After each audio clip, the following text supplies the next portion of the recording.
Hey everyone, today I'm just going to show you a quick edit that I am doing in Lightroom.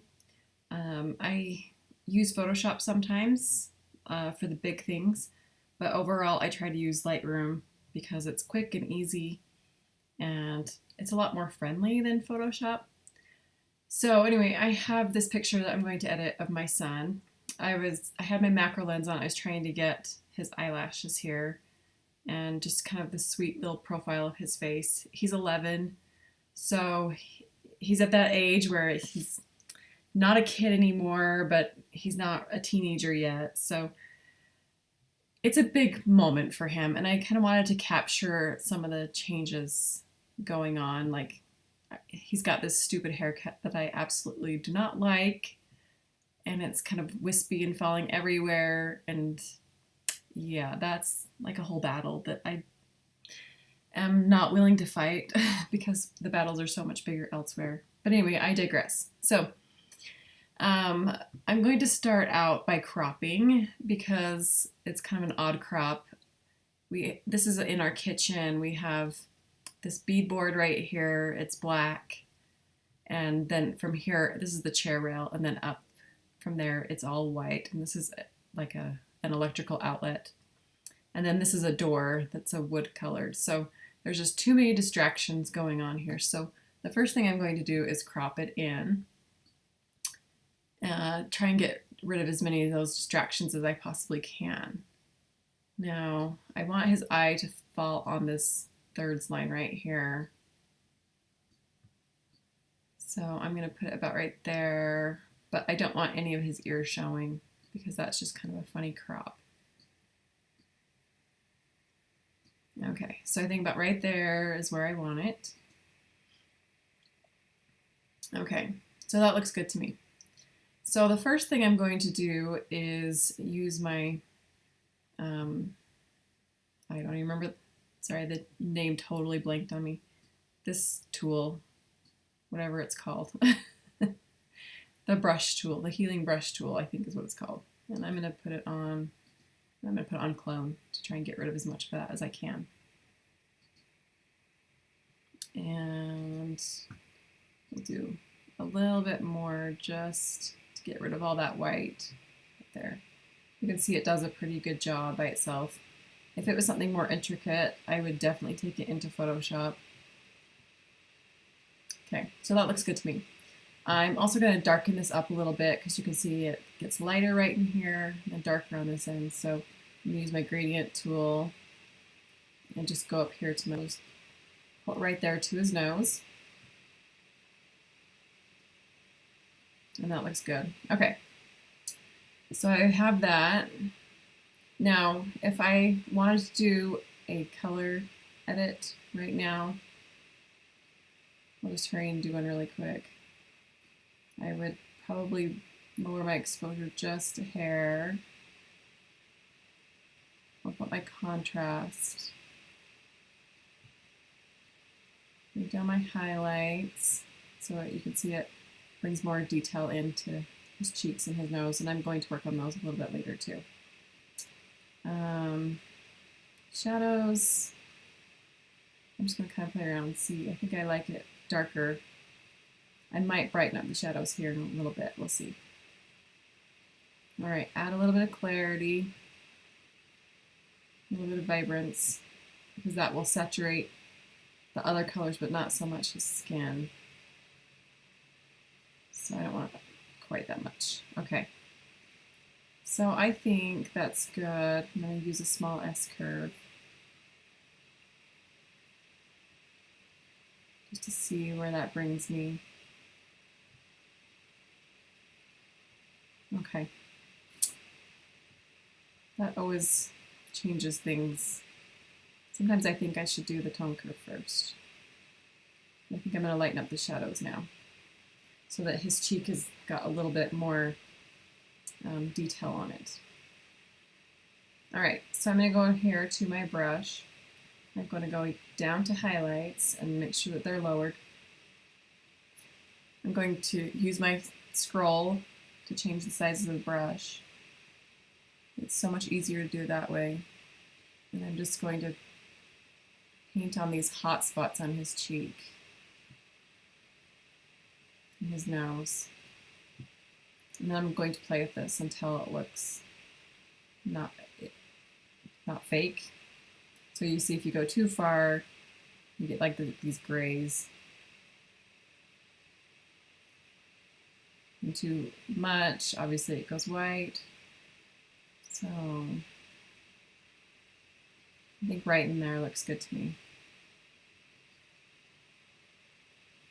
Okay, so I'm going to add a little bit of sharpness to his eyelashes because I really want his eyelashes to stand out.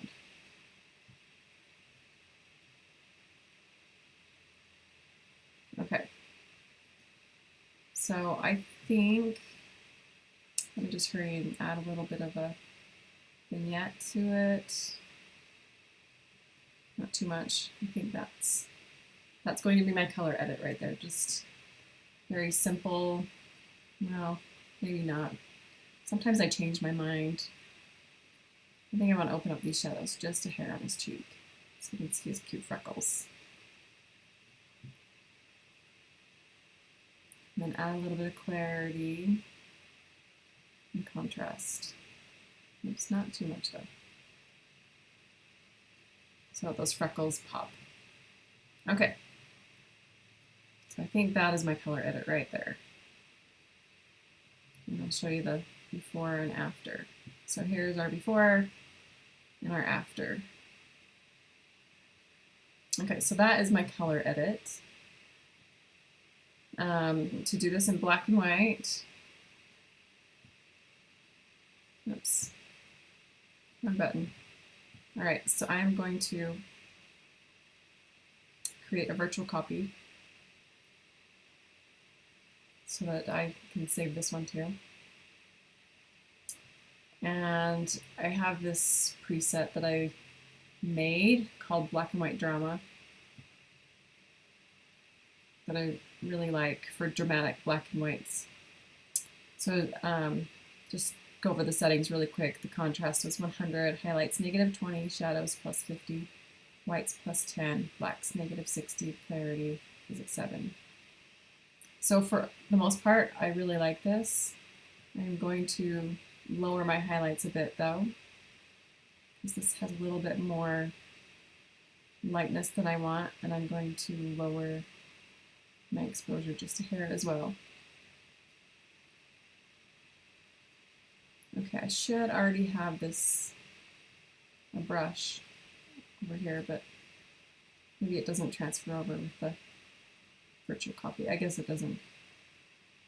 I learned something new today.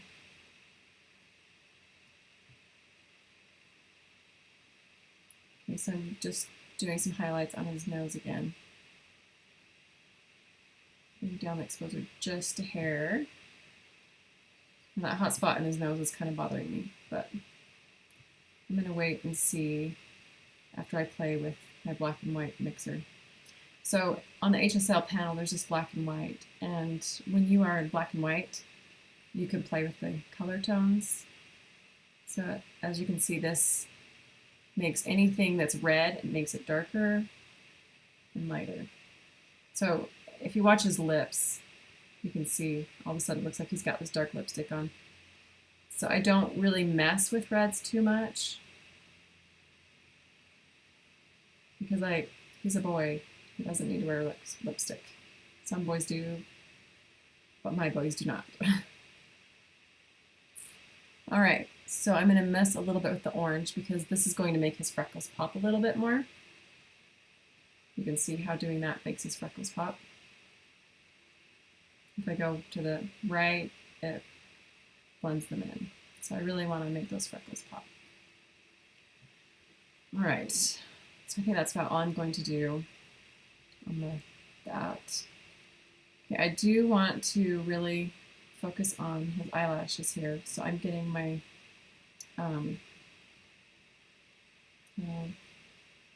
why do I always forget the name of these tools? The circle gradient tool. Okay, so I'm going to just place it in this area.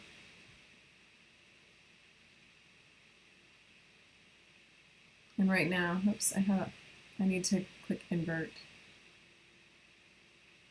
So it only changes right where his eyelashes are. So I'm adding exposure a little bit of contrast, a little bit of clarity. And darken those blacks just a hair. And add a little bit of sharpness.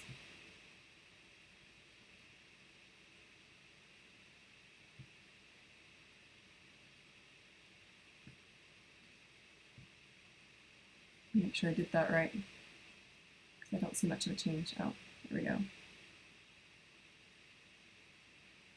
Okay, so yeah, you can see that change. His lashes are a little bit darker. If I move it down here, you can see what a difference that made.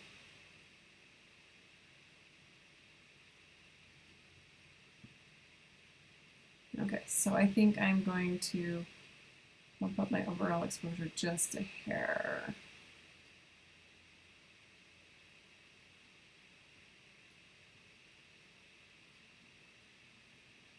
I still think there's not quite enough light over here on his eyelashes, so I'm just going to open up the shadows a hair.